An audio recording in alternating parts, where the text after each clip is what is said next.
Now I would like to introduce Dr. Estera Borxa, who will facilitate the next event of today's program. Dr. Estera Borxa is passionate about peace building on a global level, international law, empowering women, and breaking generational curses in children impacted by complex trauma. Dr. Borxa earned her doctoral degree from California Baptist University and focused her dissertation on global diplomacy. She built a diplomacy training program called Peace Unleashed, based in neuroscience for United Nations member states to help diplomats overcome barriers to achieving the Sustainable Development Goals. Dr. Borxa is currently a Deputy Vice President of Neuroscience Programs, a licensed psychotherapist, global ambassador, and adjunct professor. As an international ambassador for global change, she is working on advancing the world goals locally, nationally, and globally. Dr. Borxa plays a significant role in many diplomatic proceedings and international negotiations with United Nations member states to advance the SDGs and address human rights violations. Estera, welcome.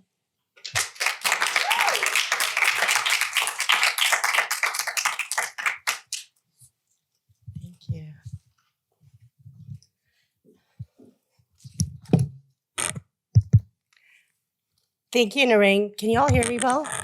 Okay. Thank you, Narang. Good morning, everyone. My name is Dr. Estera Borxa, and I'm a member of the Harvard Global We Connect team. I'm delighted to introduce the next part of our program.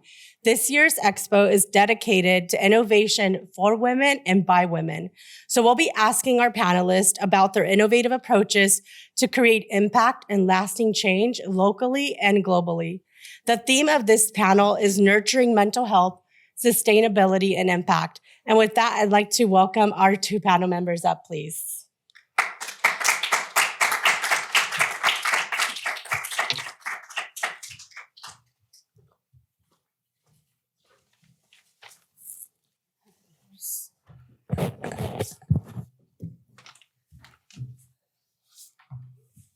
Okay, so thank you both for joining. We're going to have a discussion about nurturing mental health, sustainability, and impact. And today we really just want to focus on just having a conversation and really talking about the impact of both of these organizations and how much impact they're making for women and girls all over the world. And so I would like to start by just allowing them to give an introduction, tell their personal stories, what drew them, why they're here today, just from their own standpoint. So Padma, would you like to start us off? Good morning, everybody. I'm Padmaja Suren. I'm founder of Sangui International and the US version, which is Maitri Metaverse. Can you hear me okay now? Okay. So I founded Sangui about 10 years ago, back in 2014, because I felt there were the options for women who have experienced sexual trauma, especially in a diverse background, was very, very limited. And I wanted to figure out how I can change that. Being a technologist, I automatically looked at technology to be able to scale up, to be able to build solutions that are meeting diverse folks' needs. At that time, I launched it as a not-for-profit. I applied for a social venture competition. I won the top 14% of international applicants. And I was surprised. I won because I thought no one would believe that this was possible. Back then, I was going to use machine learning and artificial intelligence to be able to build that and scale it. And somebody believed in my vision. Then I launched it as a nonprofit. But then due to various personal reasons, I couldn't, create a lot of impact on it. Come 2020, I lost my nonprofit status, and I was wondering how else I can contribute.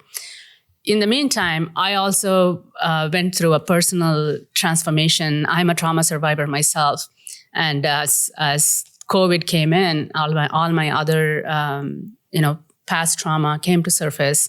And I started to seriously question where my healing was headed. And just like Jenny today was talking, the feminist approach is important for the world to be in a different place and not heading in the direction that it's heading today. And I seriously question, what does feminist leadership look like? And there are many women leaders I see now who are following masculine way of leading, and that's still not changing things as much as we want.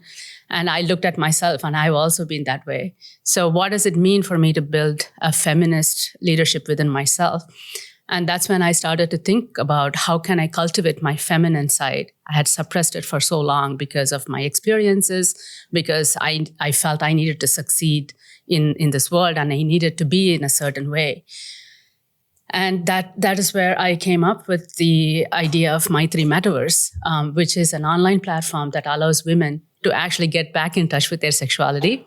And that is not very easy in this day and world, especially for single women, to explore your sexuality, explore your femininity in a safe manner that is not available today. And Maitri Metaverse, I'm building it as a large-scale online immersive learning platform where women can learn how to build healthy interpersonal relationships and how can they get in touch with their sexuality, sexual well-being, and sexual pleasure in a safe, non-judgmental environment. And for this purpose, I will be using virtual avatar, virtual reality, bots where possible, and generative AI to be able to power these technologies where women can practice having these interpersonal skills. For example, having conversations about sexual consent, conversation with their partner about what their desires are, having conversation in workplaces where they can practice speaking up, where they can practice interrupting another man when they are mansplaining. We do need to have those practices. No school, no university teaches us all that. It needs to be embodied to be able to speak up in a public forum in the midst of like 25 men. Being a only woman to be able to speak up needs courage, and we need practice. So that is what Maitri Metaverse is going to help women do. And I'm looking forward to sharing more as the panel progresses. Thank you, Padmaja. Your story is so impactful about just your own story and overcoming trauma and healing and finding a way through and establishing yourself as a woman, and through your healing journey, wanting to give back and creating this powerful tool for using technology, right? So today's expo is all about using technology and the power of AI to really rebuild and heal and create impact for women. And so thank you for providing that space and doing that and connecting all of our topics today in your work. Before we move on to the next introduction, how has your own personal story impacted the work and wanting to do this? Thank you for asking that. Just a bit about background about myself. I'm a child sexual trauma survivor. I'm a survivor of sex trafficking and domestic violence. And I also witnessed secondhand trauma in terms of my mom being gang raped when I was a child. At a very young age, I felt coming to America was going to be my ticket to freedom. And I planned as a young girl that I was going to come to America. I never told anybody. I just secretly prepared that I will study, and that's the only path available for me. But even that wasn't available because my education system went in a different direction. Somehow I ended up here. I brought my family, my mother and my brother here, and they both are also trauma survivors. I helped them get into trauma treatment and heal themselves. And I put myself through school. I graduated from Harvard. I thought at that point of time that I'm going to contribute to education. I wanted to go change the education system back in India. So I got a degree in education technology. But then 2 years later, after I graduated, there was a huge incident that happened in India. There was a young woman, college student, who got gang raped, and she died 2 days later. And this became an international news. And when I heard that, it just brought everything back home for me. My mom was gang raped in a bus, and that was 40 years ago. And in this day and age, when the world, we think, has moved forward and women have more freedom, it has actually set back. This time, the woman did not survive. She died. My mom is alive. And that's when I realized I need to come out into the open about my story. I cannot take my trauma as it's something personal, as it's something that I have to deal with. It is my problem. I cannot tell anybody. No, it is not my problem. It is a society's problem.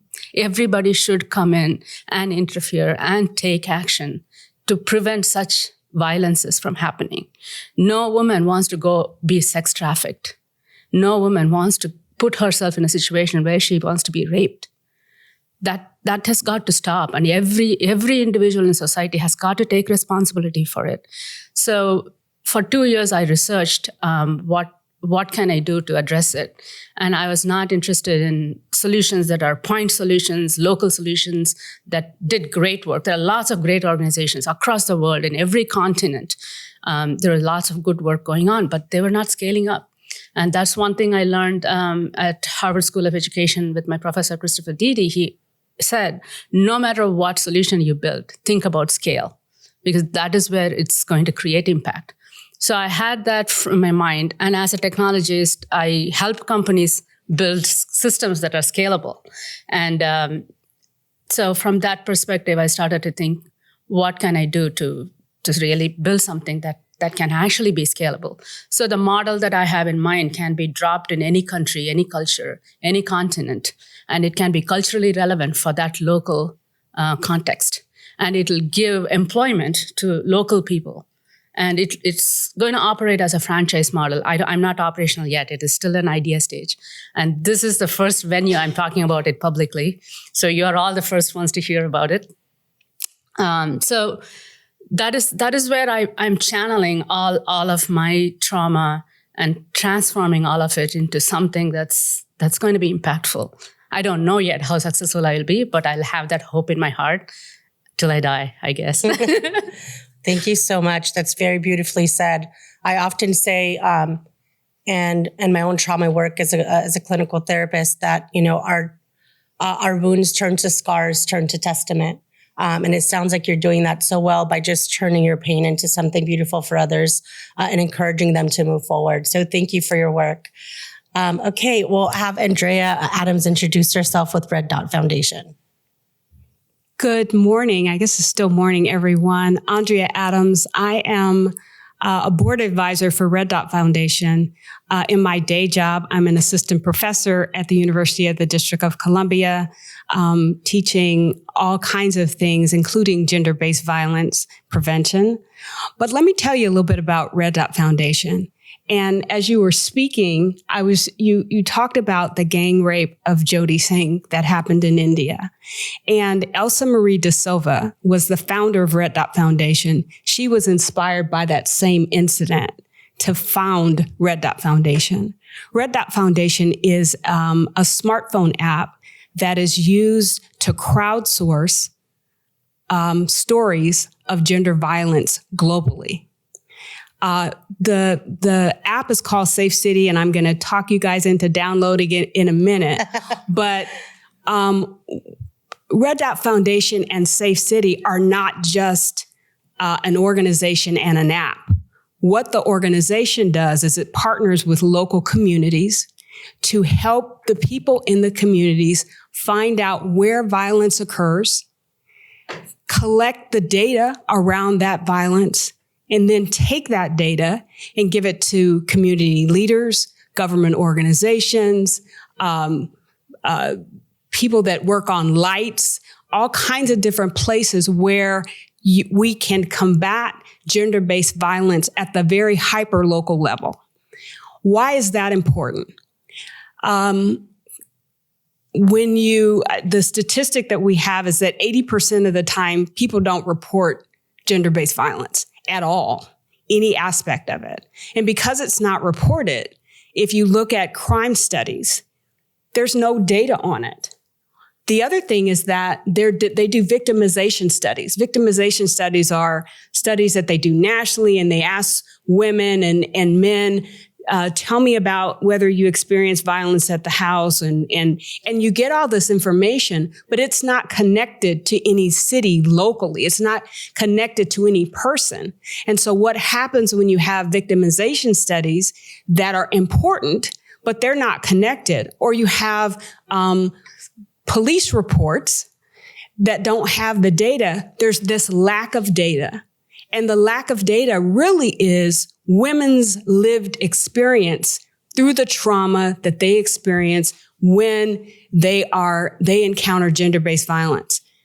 A gang rape, it might go down in a police report as a rape, but the information surrounding that rape never gets written down because it's the woman's lived experience.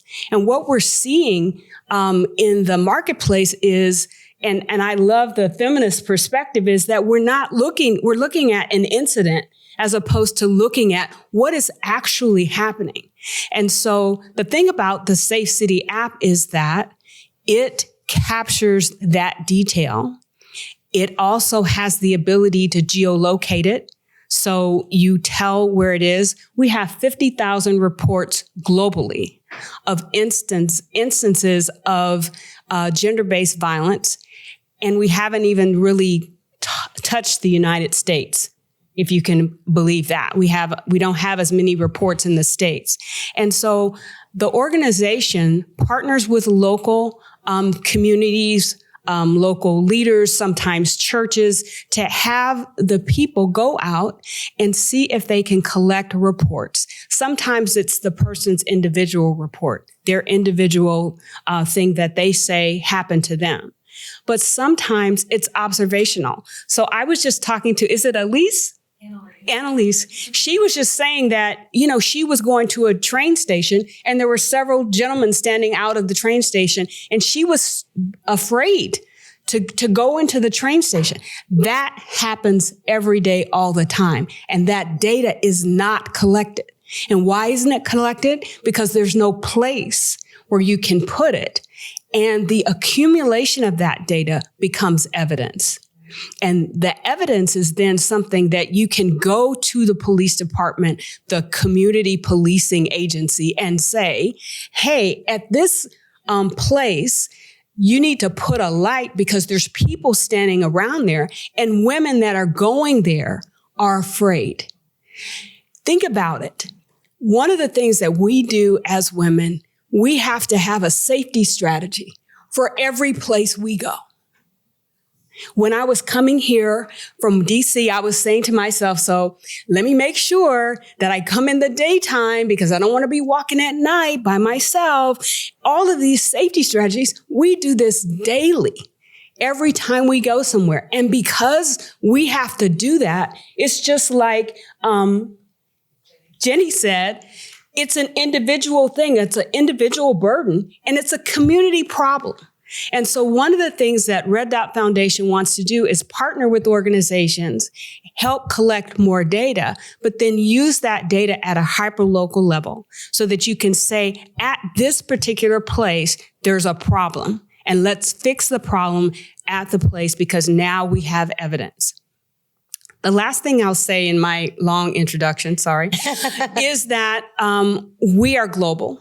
And so there was an incident, I think Katie was talking about this incident that was happening in Brazil at a gas station. People were going by the gas station and everybody was going, God, there's some problems going on at this gas station, and people were afraid. They started collecting data. They found out it was a hub for sex trafficking, and people were being taken from this particular gas station. And once they found that out, they were able to put some police presence there to diffuse that.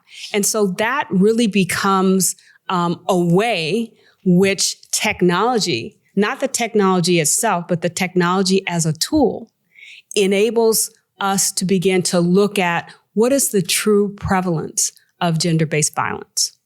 Thank you so much. That was very, very beautifully said. I had the pleasure of meeting Red Dot Foundation in my work at the United Nations, and I met your founder, Elsie, and it was her story is so powerful about how Red Dot Foundation came to be and her own impact in her community and the impact she's making locally that now has become a global impact. And it's amazing what this small app has done already and the impact it's making. And so I'm really excited for you to be here and share more.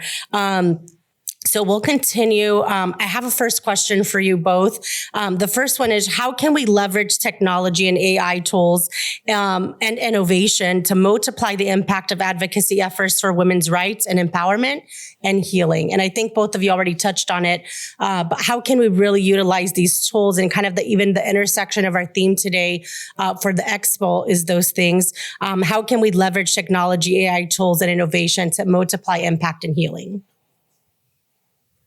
So I'll just say that that's exactly what we've been trying to do. We've not been trying to come up with a technological solution. We've been trying to utilize technology as a tool so that the technology becomes what we use to achieve our objective. And I think the other part of that with respect to impact is you can't really look at impact globally. It's really hard to look at you need to look at it at a local level so that it impacts the individuals that are experiencing it. The issues that happen in India are different than the ones that happen in the United States. We have people on the ground in Ukraine. The issues that are happening in conflict situations are different. And so if there isn't a localized solution, then it makes it really difficult. And technology is an enabler of making sure that the solution itself is local. Yeah, very well put. Do you have anything to add to that? Yeah, I totally agree with the localization. And what technology affords us is the ability to, in these days, with the emerging technologies mostly, we have very quick and faster mechanisms and pathways to scale up and reach much more larger numbers of people, and at much more cost effectively when you think about it. For example, the platform that I'm building where women can practice, if we didn't have technology, what would have been the mechanism? Like individually gather people so they can practice. Is that scalable? Is that sustainable? It can't be. So we have to come up and think through what each and every emerging technology could be put to use like this for. And that is why more women need to come into technology as well. So we can bring our ideas into it and not have men take over and build whatever it is they're building, which is not serving us still. Whatever it is that they're building. I love that. Yeah, absolutely. I agree with you both. I think sometimes we talk about using AI tools and technology as such a scary factor about how it's going to take over and all of those things. But I love, also Jean touched on this too, that if we utilize it as a tool for social impact, for creating sustainability and healing and change for the people, locally to globally, that's really the best way to leverage that power. And even the diversity and power is amazing as well. Thank you both for those comments. So we'll continue. How does your organization empower women to take ownership of their narratives and advocate for themselves? So I'll start. One of the things that we ask women to do is share their story. And even if something happened to you 15 years ago, sharing your story kind of gets it from here and gets it out there. The other thing is that it makes you know that you're not alone. And so, because you see other stories, if you were to download the app, you could actually click on a red dot and see a story of somebody who experienced that. And what does that do? It makes you feel like you were not targeted because you're you. And it allows you to change your own narrative about who you are and how important you are. It allows you to do that. And then it allows you to construct a narrative about a community in terms of what can we expect about the community? Are we going to have people that are leering and jeering at women that walk by? Is that what we want? And changing the narrative means that if you begin to say, hey, we don't want that to happen, then that changes the social structure of what's going on at that particular location. And so narrative is very important. Dialogue is very important. And that's what I love about this forum is it's giving us an opportunity to talk about these issues in a very deep way. And then we take that in and we can share that with others. That's so lovely. Very well said. In terms of the narrative, right?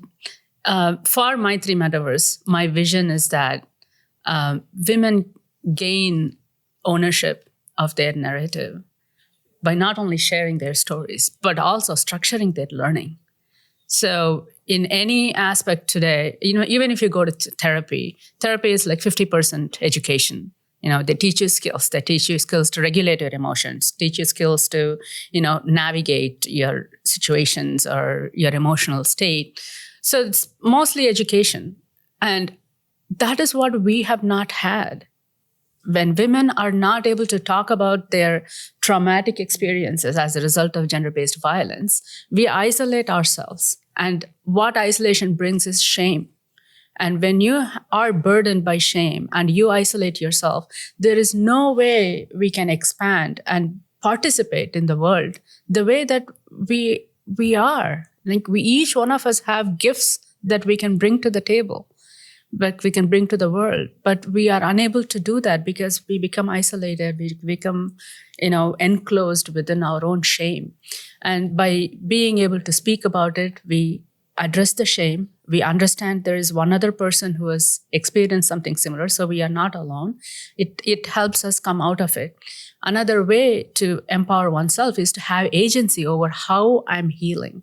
What is it that I need in order to get myself from this place, this point A to point B, where I can be freer? What is it that's constricting me right now? And to be able to adjust that, to be able to personalize that, we do not have room for it today. You go to therapy and there's like one type of therapy that you have to get on track with. And that if that doesn't work for you, good luck. If you have money, you can explore other options. But if you don't have money, where do you go? So there are no options. And even if a woman wants to heal, there is not sufficient options for her to heal. So to be able to give women options is another way I feel like women can take ownership. And that's something like I'm building this based on my life experience. And each one of you will have different experiences in life. And when you understand the power of technology, I'm sure single one of you here will be building an app to solve one problem or another. And that's what I'm hoping that this panel and this forum today will inspire in you. I love that. Thank you both for sharing. As I definitely agree with both of you that, I always say to people, and even in my own work, as a clinical therapist and beyond, is really about education and teaching people how to leverage neuroscience and technology, and that real healing happens outside of therapy. And I believe the power of story and narratives and being able to tell our story opens that up. And one really huge thing that you guys are mentioning, I think, is the underpinning of what both of you shared is vulnerability, right? Story and sharing our narratives is about being vulnerable and sharing these deep, dark things around things that we need to heal, that we've healed ourselves. And the other side of the coin for vulnerability is strength, right? That it really provides strength, not only for ourselves by the power of telling our story and our narratives, and even through the use of technology so that it's scaled up, really provides that other side of the coin, which was not expected through that vulnerability that we share. But what happens a lot of time, and I know, and I've seen both of your work, is that it does provide strength and empowerment for the women who are sharing their stories and narratives. And so it's important to be vulnerable in our stories and allow that strength to come through. And also it not only empowers ourselves, but empowers others in the process. So very beautifully said. And that leads us right into our next question. How can we share examples of successful use of technology that your organization adopted to positively impact women's lives? And I think both of you kind of touched a little bit about that, but how have sharing their stories and the use of technology together impacted people's lives? What has been the impact or even the sustainability efforts that have come out of it? What has come out of using it? So one of the things I think has really been interesting for me is when men are reporting on the app as well.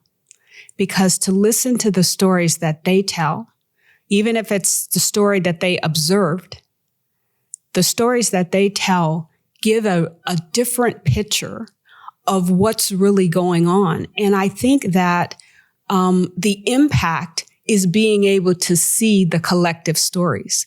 I think that is the real impact. Now, all of you researchers, we are getting ready to gear up and do some research on all the data that we've collected. You can go in the app right now and actually see that commenting and yelling at people across the room. We call that street harassment. That is the most common. How many people in here have experienced that? Wow. It is amazing. But there are men experiencing the same thing. And that lets me know that it's a cultural thing. This notion of toxic masculinity, I mean, that's a buzzword, but that kind of event that we're able to capture really lets us understand that the impact is we all need to be sharing our stories. We all need to be changing what we allow to happen in public spaces. And making those changes is going to be really important in terms of how we all experience. Because the fact that I just asked people to raise their hand and everybody mostly everybody raised their hand. And we didn't raise our hand because I could raise my hand. That it is just amazing. And this is 2024. I mean, isn't this 2024? I mean, are we still at the same place where people are still catcalling us? I'm an elder statesman, as you can see. I'm still getting catcalled. That's crazy. And I think the thing about impact is when you have technology and you're able to utilize it in such a way that it can show you impact, it can concentrate your efforts into something that then can be really utilized. That's the real benefit of utilizing technology in a way that allows you to use it for more than one issue or problem. So how many of you know of sex bots? I've heard of it. I've heard of it. So it's very cheap, very easy to get a sex bot. You can design your own, like men can. Design their own, like this is the shape, this is the size, this is the hair color, this is the eye color, this is the skin tone, this is how big, how small. You can define everything and custom made. It can be delivered to your house. The basic version will cost you like $800. And if you want a temperature sensitive one that can have a conversation with you, it's cost like less than $10,000. Very cheap, right? What is available for women? No one thinks about that. So for me, I want to build male bots that I can practice intimacy with.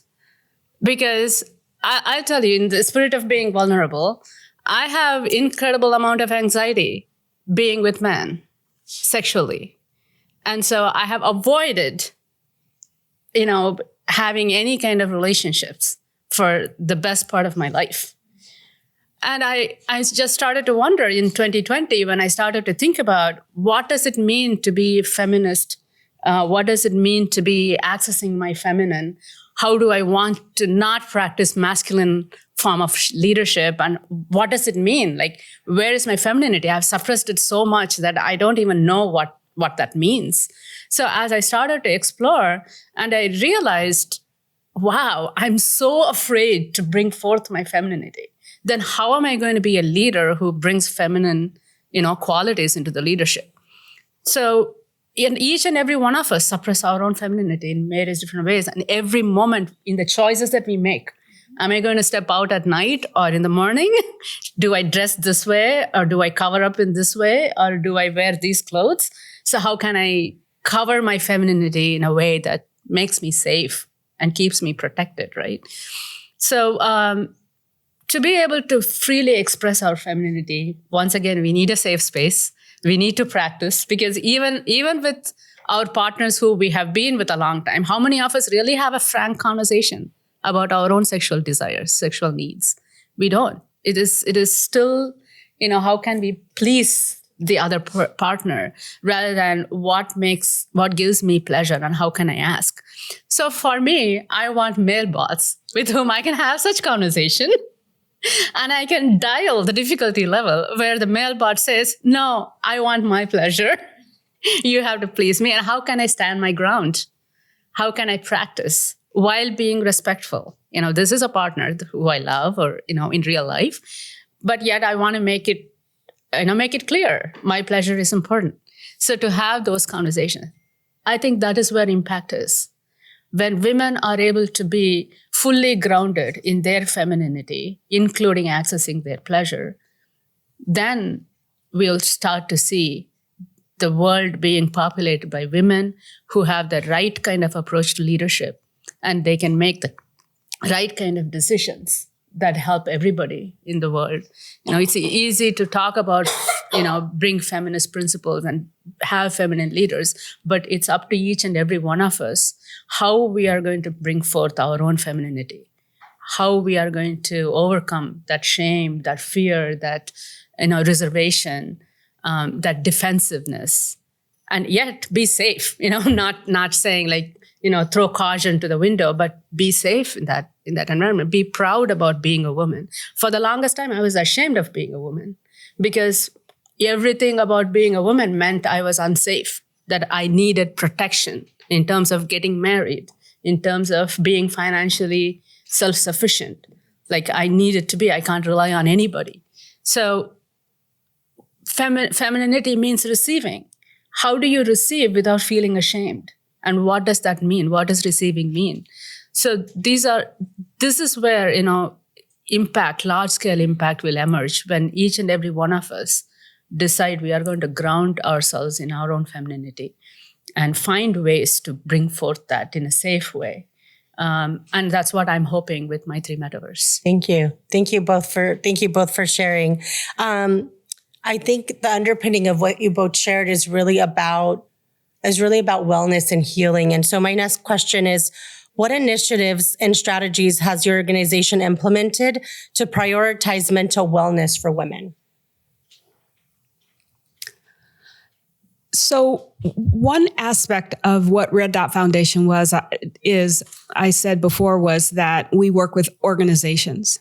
And in the work that we do with organizations, it is important that even before we start collecting stories or data, we're talking to people about what their experiences are. We're talking to people about, what they're afraid of, what they see. A lot of times, in some of the work that we've done in India, it's not adults, it's young people explaining, how they're feeling, what they're going through. And because of that, we're able to really start to talk about, what things can be done at this level to impact health, to impact mental well-being. And we all know that it's cathartic to talk about things that have happened to you. And, I'll use myself as an example. I really do need to talk about stuff. My husband is like, shut up. But he's gotten to the point now where he's listening. We've trained and he's listening. But that's real important because that's how I process things. I need to talk about it. And so women, when we get together, we sit down and we talk about stuff. We get stuff out. And so we use that as a part of the process to let people really start to, you can talk about it. You talked about creating a safe space. that's what the work with organizations is. We're not focused on what's on the app. We're focused on what's happening at this organization level. How can we support them to support the communities that they're working with? And so just having that as a methodology really does help organizations be successful when they're helping the people that they are charged to help. That's great. Thank you. Do you have anything to add? Yeah. So Maitri Metaverse is all about mental health, even though I don't talk about it as mental health. But one of the things here is redefining completely how mental health and healing happens in an online environment, right? Besides having building conversational skills, there are also creative ways that we can use. For example, say I'm having a conversation that I know is going to be confrontational. I know I'm going to get triggered, and I want to practice for it. Even within a practice setting, we could get triggered. Even within a practice setting, we could get anxious. So we could have an emotional support companion. Say I want to have RBG as my companion. So she inspires courage in me, and I'm holding her hands, or she is there in that environment with me. So to be able to have that kind of creativity. Say I'm a child sexual trauma survivor myself, and I have a very difficult time, caring for my own inner child, caring for my own needs. And this is one of the important mental health approach to be able to care for your inner child, which I have so much difficulty with. I would have benefited so much if I can have a virtual environment where I have a child that I know is me, but it's still not me. I can go for a walk with that inner child. I can build that relationship. I can start to develop empathy for what that child has gone through as a little kid. Because as an adult, like even back then, I survived by suppressing the needs, the developmental and the emotional needs of that child. And as a result, I'm always very rigid and not compassionate towards myself. And that's where my self-care and everything falls off. So these are all mechanisms that Maitri Metaverse provides, where women can pick and choose how and what kind of thing helps them take care of their own mental health. Yeah. Thank you so much. Thank you both. This is a question, and this entire panel is very close to my heart because I believe real healing happens outside of therapy. So much time is spent in just that one arena. And I think, through the pandemic, mental health has gone up over 500%, because what people have found through the pandemic and through isolation and being alone was that loss in community that we felt through the pandemic, and the fear aspect, and hope, loss of hope for the future. There were so many aspects that increased people's mental health. And even the term that we use, I was speaking to you both about that earlier.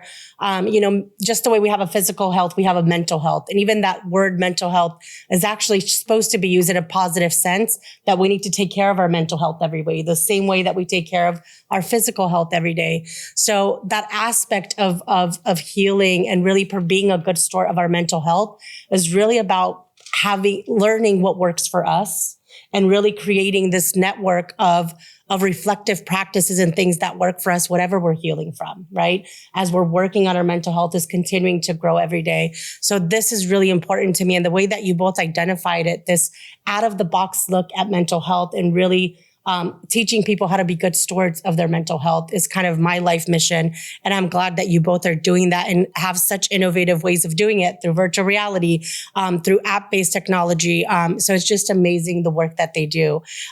So I'm going to ask you guys one last question to kind of close us off, which, I think we talked about the importance of local to global and community-based individuals and the power of stories.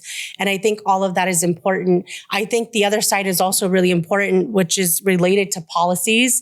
And our keynote speaker also spoke about that. So how can we advocate for policy changes that prioritize mental health for women and even sustainability and growth?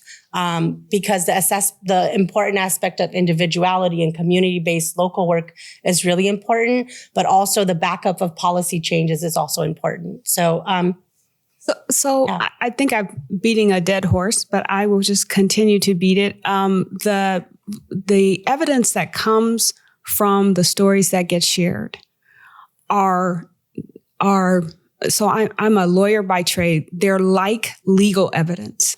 They're like evidence that you can submit that becomes the basis for policy changes. And so it's collecting the evidence and knowing it. And so all of us researchers, have you heard about how self-report data is unreliable? Except for the fact that lived experience data is reliable because the topic, the veracity of it is based upon the person who is saying it, not in comparison with others. And so the fact that this is lived experience data, it is actually extremely useful. And if you look at community policing, the thing that they're most missing is neighborhood intelligence because nobody will talk to them. And so they can't get any intelligence because nobody will give them any. This kind of data provides that evidence. And let me tell you, this is anonymized data. It's aggregate data. It doesn't have Johnny's name. It was Johnny who did it to me. It doesn't have any of that. Why did we design it that way? Because we didn't want this to be the blame game. This is having society address a global issue, a local issue, a community issue, as opposed to helping the police track down who did something and then the police aren't gonna prosecute him anyway. So the reason why this is important for policy is it's because it's our collective voices telling everyone what we need. I'm really so glad you were there on the panel because I am not from the policy side at all. All I will say is we were talking about this earlier, and I said, this is what I'm going to say. Just please treat women as human. That is all the policy we need. You know, we don't need to keep enforcing and coming up with new ways of, how things should be. Like if women across the world, like I'm sure you all know, women were not even being part of clinical research until 1994. What does that tell about our health? Like until now, menopause is not even discussed. So many issues that women have that are hormone-based have not been discussed at all these years, for hundreds of years. So go back to the basic of treating us as part of the human community. And then let's see how things emerge. How many more policies do we need? Yeah, thank you. Thank you both for sharing. I think that's really great points. I think, policy changes happen because of the power of story and narratives and understanding what people have gone through. And that's what causes policy change to happen. Even in this country, only 2% of the time do ever change policies. There's things that are completely outdated. As a matter of fact, that's how marginalized communities are created, because we have policies and all of a sudden it doesn't fit the marginalized community that is emerging. And instead of relooking at those and changing them to make it better so that we understand and conceptualize and can have the diversity and marginalization and create policies that fit everyone, we don't. And so I think that was a great point you made, Andrea, about the need for stories, and that impact of stories is what causes policy changes when they're heard by the right people. And so I really appreciate both of your work. I will allow you both to make some closing comments as we're closing up this panel. Weren't they amazing? Can we give them a round of applause? So before we close, do you guys have any closing comments? And then I will get us to the next part of our programming. So I would just say, it's important that we keep the dialogue going, that we talk to one another, that we support one another, that we do what Jenny said, which was, let's change the narrative so that it's a feminist narrative. It's not because it's female. It's because it's a narrative that cares for everyone. And that's what we're always attempting to do. We're not trying to exclude men. We want to bring them along. We want to educate them so that they know that, they don't need to do that. That they don't need to say that. I am also working on a book about Red Dot Foundation. And as I'm going through working on it, I will make sure that this organization gets a copy of it when it's done. Thank you. So I'll go back and harp on the same thing that I've been harping on throughout the panel. One is technology. I'm a technologist, and so I strongly advocate and encourage women and everybody to participate in no matter what way, shape, or form, to shifting the narrative, to shifting the discussion and dialogue about technology that's happening today. With AI, generative AI, it's now become mainstream, and we cannot escape it. And if we don't participate, somebody else is going to dictate what technologies we end up using. So we need to educate ourselves and interject ourselves. We need to create that table, like Shirley Chisholm did, bring your own chair to the table if there is no chair, right? You need to create that awareness. We need to educate ourselves. That's one. Number two, we also need to ground ourselves in our femininity, which is what I've been talking about. No longer does masculine approach to leadership and decision-making going to work for us. And we need a huge wave of female-led, leaderships and decision-making. And what does that mean? Which is feminine is the one that cares for people, that nurtures people. We need to hold on to that concept. And how do we nurture, even within our own lives, nurturing ourselves and then our own immediate family and friends and community? And that is where our decision-making and our,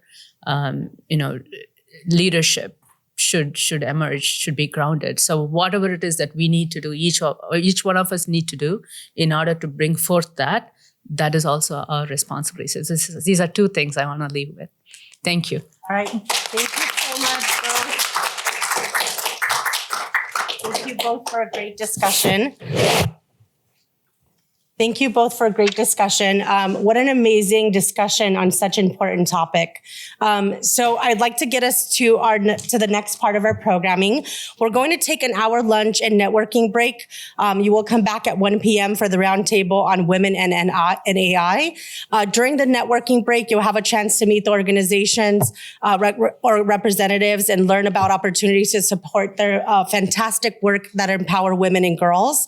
You can read about all the information on the Expo Participant Organizations brochure that you can access through the link. So the organizations that we have with us today are Nurturing Minds, Islamic Relief USA, Mahitra Metaverse. I know I said that wrong. Sorry, Fatima. KGSA, Red Dot Foundation, Community Bots, and Hopeful Hearts for Haiti. So I'll release you guys for lunch. Yeah, do you have a question? No, I have. I'd like to share an app that has been produced by the Empowerment Self-Defense community that is the global feminist gender-based violence community. It's called My Power. Power is spelled PWR, so MYPWR app. And it does, it's being used at a number of universities, and it trains women in the kind of boundary setting skills. It's also set up for women in vulnerable situations where it will automatically turn into a cookbook app if someone is in a situation where they don't want someone seeing that they're looking for resources. So it addresses a number of the things that people are looking to address. So Awesome. My Power app, MYPWR. Thank you for that resource. And Andrea, do you want to say yours? Because I know that you're going to be asking people as you're talking out there with them to download it. Do you want to tell them about it now? Actually, if you come by, we have a QR code set up where you can just scan it, and that'll just keep you from doing it. But it's called SafeCity.in. I just downloaded it. It's great. Awesome. Awesome. Thank you all and enjoy lunch.